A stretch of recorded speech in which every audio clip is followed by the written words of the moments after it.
Well, welcome to the 700 Club. Just days after his indictment, Israeli Prime Minister Benjamin Netanyahu is in the political fight of his life, even taking punches from within his own party. Why are the next 17 days crucial for Netanyahu and the Jewish state? Chris Mitchell has more. As Netanyahu plans for another likely bitter campaign, he assured Israelis he would abide by any court decision while continuing to criticize his investigators. We'll always act according to the rule of law, and that means that whoever didn't act in accordance with the law, in the police or the state prosecutor, it needs to be looked into, dealt with, and corrected. Benny Gantz, the leader of the main opposition party, demanded Netanyahu retire to fight his legal battles and appealed to the prime minister's own party. This is the only way to prevent unnecessary elections, which only one person wants, contrary to the will of the people, contrary to the needs of the people. Leaders of the Likud, it's time to make your voice heard. Gidon Sar, a Netanyahu rival inside Likud, demanded new elections within the party. Netanyahu agreed on Sunday to hold those elections within the next 6 weeks to determine who will lead the party next. It's a risky move with an uncertain outcome. While the politicians maneuver, the court of public opinion remains divided.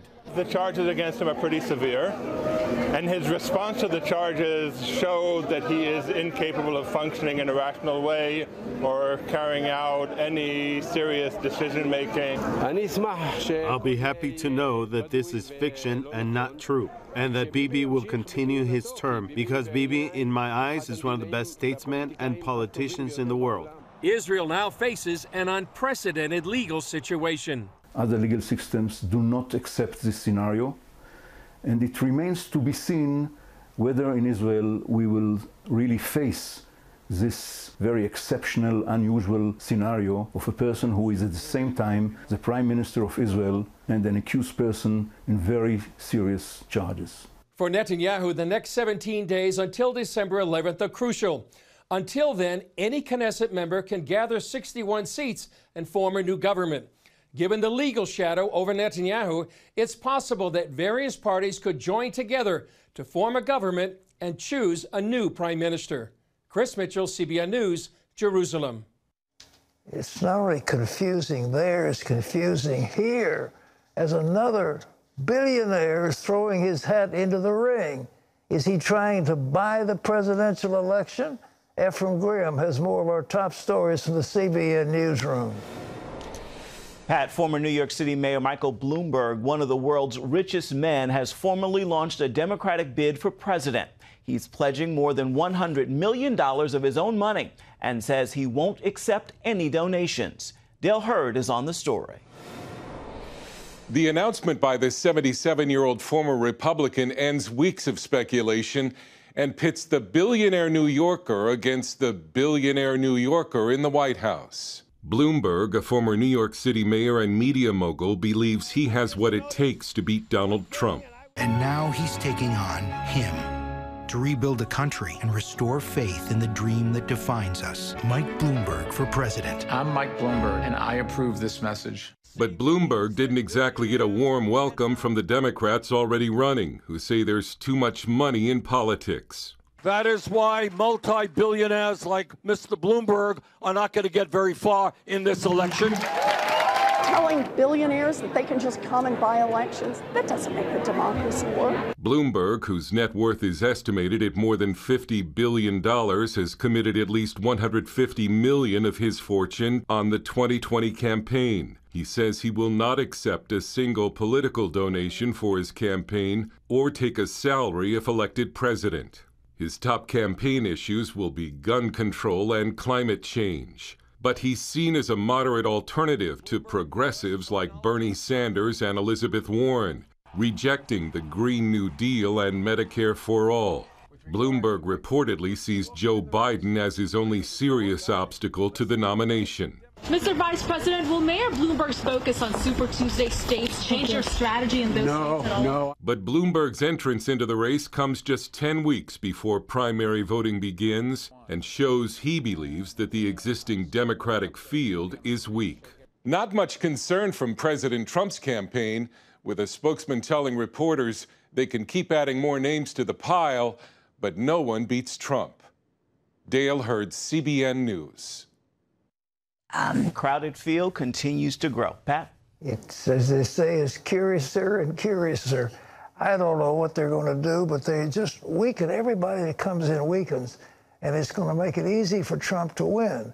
And all they're doing is setting him up, because they will cut each other up in the primaries. They will begin to hack at each other. The knives will come out, and the accusations will flow back and forth. And then when it's all over, the Democratic Party is going to be terribly weakened, and then the president's going to walk in with a victory. That it looks like it's what's setting up. And so Trump, well, if Trump would just stop tweeting, he got it made. Ephraim. Pat, Secretary of Defense Mark Esper asked Navy Secretary Richard Spencer to resign Sunday over his handling of a case involving a Navy SEAL. The military demoted the SEAL, Chief Petty Officer Edward Gallagher, after his conviction of posing with the dead body of an Islamic State prisoner. President Trump intervened, ordering Gallagher's rank, back pay, and pension be restored. When the Navy launched a review that could have stripped Gallagher of his status as a SEAL, the president stepped in again, tweeting, "The Navy will not be taking away Gallagher's trident pin." The Secretary of Defense said Spencer tried to go behind his back, negotiating with the White House over the issue, and demanded his resignation. President Trump is expected to nominate retired Rear Admiral Kenneth Brathwaite, currently the ambassador to Norway, as the next Secretary of the Navy. As Iran restores internet usage across the country, new images of the gas protest are reaching the outside world. Much of the video is fragmented and undocumented, but take a look at this footage showing protesters in the southern city of Shiraz scattering as machine gunfire is heard. Later, security forces are seen taking a man away with a baton around his neck. Amnesty International estimates between 100 and 200 people were killed in the nationwide protests. Some protesters say the number is far higher and claim police have arrested thousands. U.S.-led sanctions have Iran's economy on the brink, forcing the regime to increase gas prices, which has sparked those protests. Pat? As we said before, the people of Iran hate the mullahs. They have that theocracy in charge. A few mullahs are dictating what happens to the country. And the people of Iran want freedom, and they hate the ruling party. So an outbreak like this is very significant. You know, they had one a few years ago, and the Obama administration refused to intervene, did nothing to help. Mike Pompeo, our Secretary of State, has said, we're standing with you on this one. And I do believe that if we stand with those protesters, they can overthrow that terrible regime. It rests on a tiny, tiny sliver of public approval, and it wouldn't take much. I mean, I don't know what the Army's going to do, but they might go along anyhow. But it's a significant thing, and the United States absolutely should go for regime change and help any way they can. Ephraim? Pat, a huge victory for pro-democracy forces in Hong Kong. Voters gave them a stunning landslide in this weekend's local elections, overwhelmingly defeated pro-Beijing candidates. The biggest pro-democracy party swept nearly 90% of the council seats, which will help it take unprecedented control of 17 of the 18 district councils. A record 71% of eligible voters made it to the polls. Their votes create new problems for Beijing, showing the public clearly supports the pro-democracy movement. A major winter storm and cold are expected to hit the next few days, bringing snow to the central part of the country and then high winds in the east near the end of the week. The storms come as a record number of Americans, 27 million, are expected to be traveling for Thanksgiving.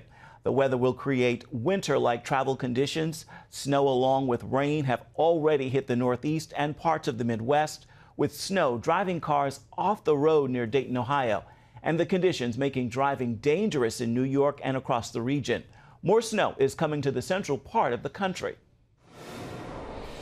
Weather Bell, we've been saying since the summer, we thought this was going to be a wild winter across much of the United States. But the Midwest, the lakes, the Central Plains have had 2 to 3 times their normal amount of snow already for this time of the year. They're about to get hammered again. Nebraska, from Denver to Duluth, the first storm is going. That's tonight and tomorrow. And Minneapolis, St. Paul is probably going to get 6 to 12 inches of snow with this one. And the storms will bring high winds to the east, including Thanksgiving Day. Will make for an interesting parade and all those floats. Pat? Well, it must be mighty cold for those people. It could be freezing in New York. I don't know how it's going to be, but here again, the garden spot of America. We're warmed by the Gulf Stream, and so far, so good. I don't want to overstate it, but it's... Well, you and I were just talking the other day when we talked about the Macy's Thanksgiving Day Parade about those balloons and the problem when it's windy. So I don't know what they'll do about that. I don't know, but it's very dangerous, and those things can break loose. But also, those poor majorettes out there in those skimpy costumes, it's going to be freezing cold. I don't know what it takes to cancel, but I don't think they'll cancel it. It's been cold before, so they'll just make adjustments. You know, so keep your tickets. Okay. Don't give them up yet.